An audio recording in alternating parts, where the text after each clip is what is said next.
China is a Southeast Asian country known for beautiful landscapes, great food, interesting history and culture, questionable politics, and this gentleman. I've recently been reading this book, Prisoners of Geography, and its chapter on China, and decided to make this sort of summary. I apologise in advance. 没有共产党就没有新中国，没有共产党就没有新中国。好，今天看齐，墙上写着。 The birthplace of Chinese civilization is known as the North China Plain. It's one of the most densely populated areas in the world. It's a large fertile plain with two rivers, the Yellow and the Yangtze. This made it excellent for rice and soybean cultivation, which could actually be done twice a year. The cultivation of rice is so labour intensive and would require the work of the entire village, and this is the reason why Asians are known for having strong community values.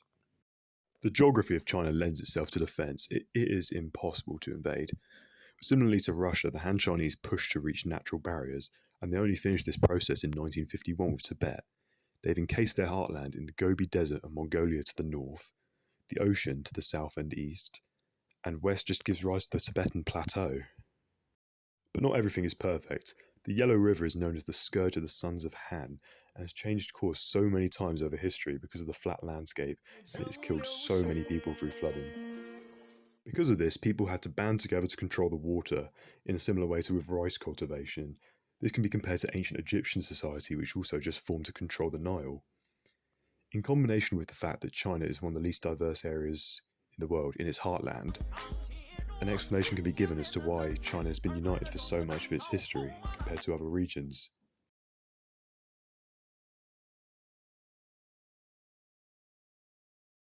Between 1600 and 1500 BC, the Shang dynasty became the first Chinese state, with a Han population, which is the ethnicity that makes up 90% of modern China. As well as being ruled by foreign invaders such as the Zhou Turks, which quickly assimilated into its society, China for large parts of its history was united under various dynasties.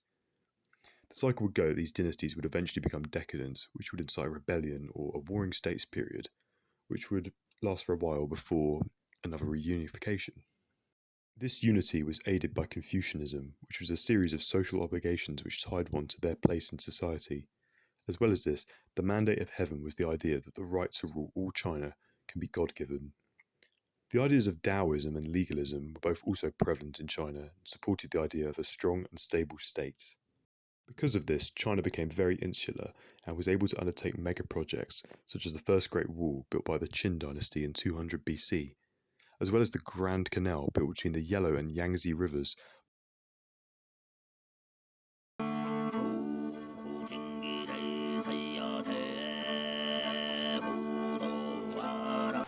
By the early 11th century, some particularly cool nomads called the Mongols arrived, and the Han were forced to stop fighting between themselves.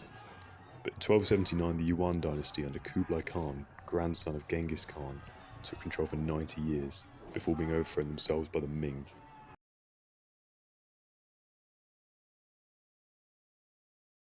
The 18th century was a golden age for China under the Great Qing dynasty, but this was not to last.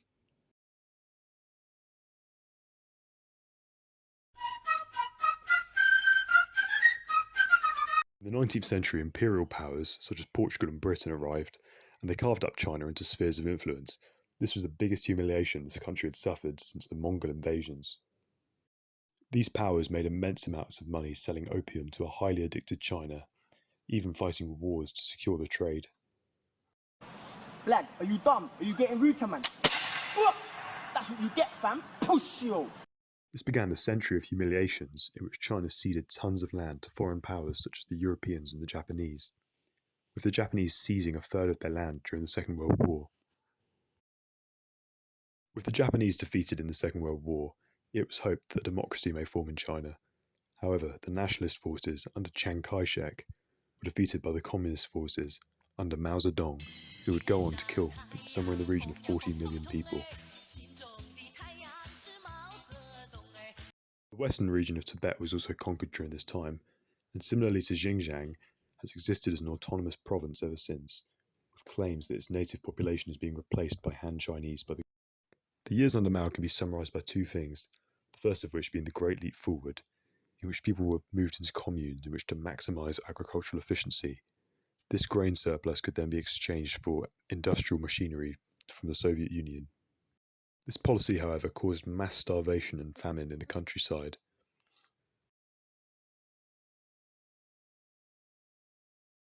The second of these policies is the Great Leap Forward, in which the Communist Party tried to reinvent China by encouraging people to destroy temples, eradicate history, and attack teachers.